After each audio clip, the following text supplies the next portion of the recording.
Fucking with Draco, Get man. that paper, told that Glock, that's how we live. Yeah, my life's a game, I pray I don't get killed.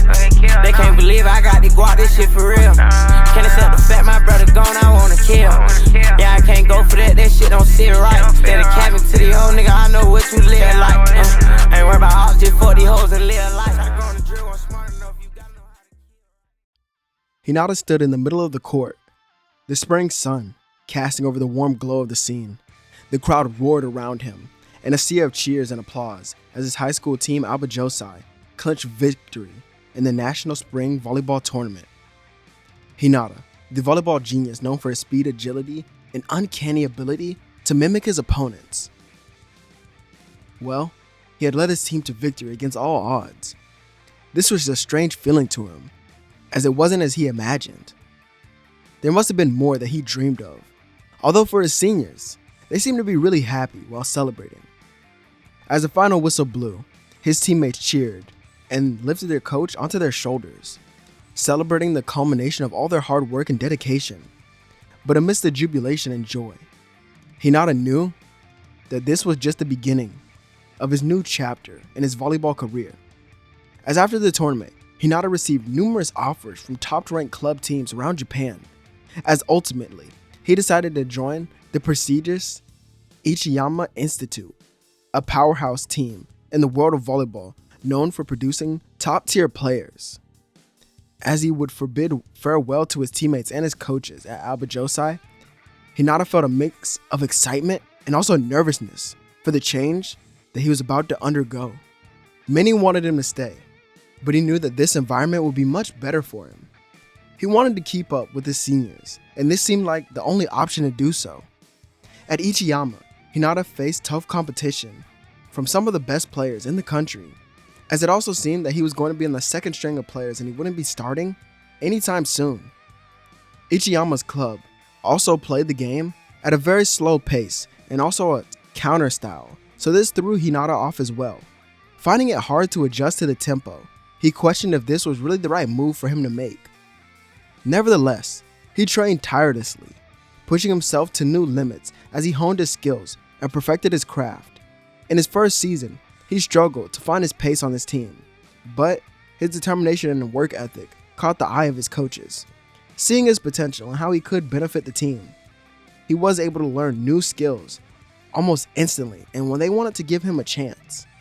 In a crucial match against their rivals, Hinata's team found themselves very close to losing, on the brink of defeat, but Hinata's tenacity and skill shone through, led to a stunning comeback, culminating in the decisive victory. His performance earned them the respect of his teammates and his opponents alike, solidifying his place as a key player in their lineup.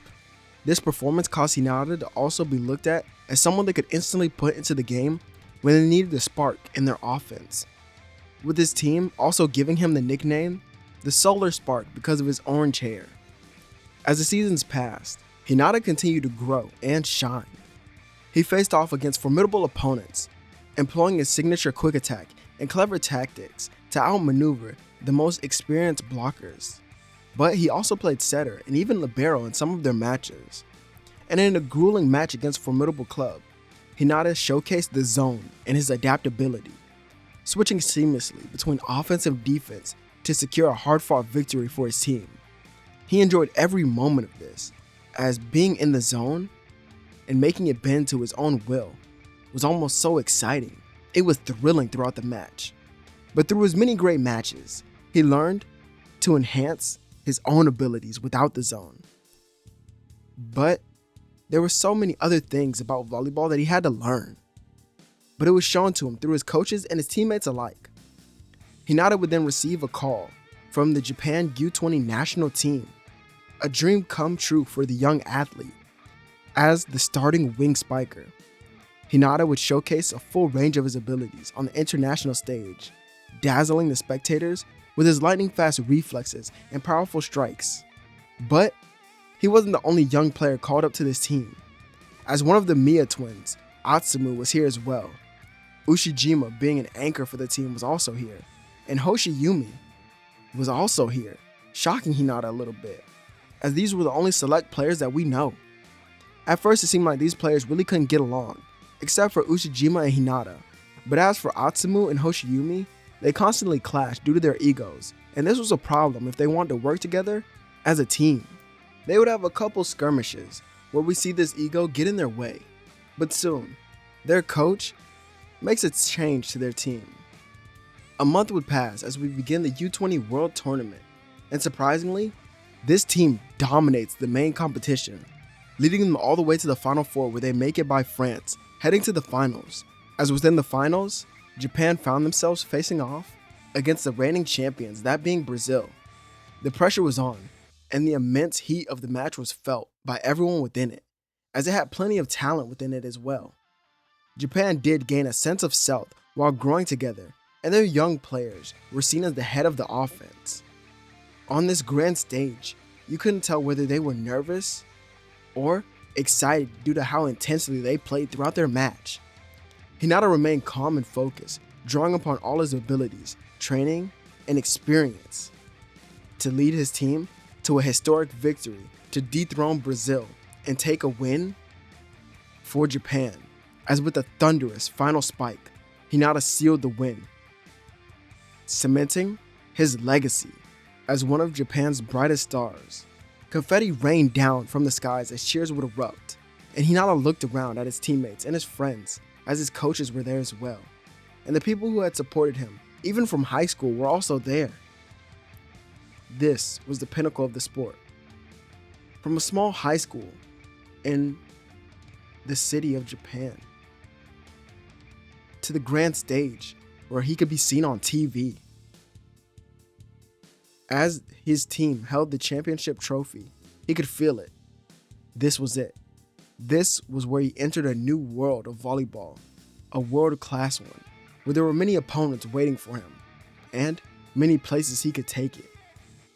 There were many challenges waiting on him, and triumphs that have yet to come. As in this moment, he would be forever cemented as a face in Japan's volleyball, for kids just like him to one day look at on the screen and dream bigger than ever before. Hinata smiled, bright as ever, as he looked around, wondering what it would be like if he chose a different path, if he didn't want to become the best. But then again, he wouldn't know. As he looked on the screen to also see some of his copy highlights on there, and his teammates like Hoshiyumi would actually congratulate him on getting the final point. And this is where we see that Hoshiyumi has decided to play against him, as they are now rivals.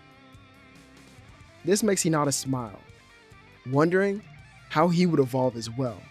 But he tells Hoshiyumi to be careful, as anything he learns how to do, Hinata will adapt to it instantly and make it his own. Hoshiyumi calls this a challenge and he accepts it, but Atsumu jumps on their backs, putting his arms around both of them, saying that they can't leave him out either. But Ushijima walks up, stating that he'll be the one to defeat Hinata first, so they better come in behind him. This starts a little argument between the three, and that's really just Atsumu and Hoshiyumi, who go back and forth for a little bit, until we would actually see Hinata walking around, and then he finds Oikawa, who was there. His old captain congratulates him on a hard-fought victory, and he tells Hinata that he better be coming prepared, as Oikawa and Iwazumi have been training non-stop, and they're actually ready to one day play with Hinata again on the grand stage like this. And Hinata welcomes this from his old friends. But there was someone who was far away, actually in Brazil training right now, as he wasn't called up to the U20 Brazil team to play.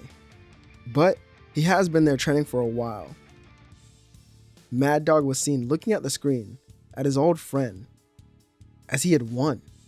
But he states to his coaches and his teammates who were there that next year they're coming back and they will defeat Japan. He swears on it. As this is where our story of what if Hinata had perfect copy will end. As my name is Zero, and I hope you all enjoyed it, and I hope to see you all on the next one.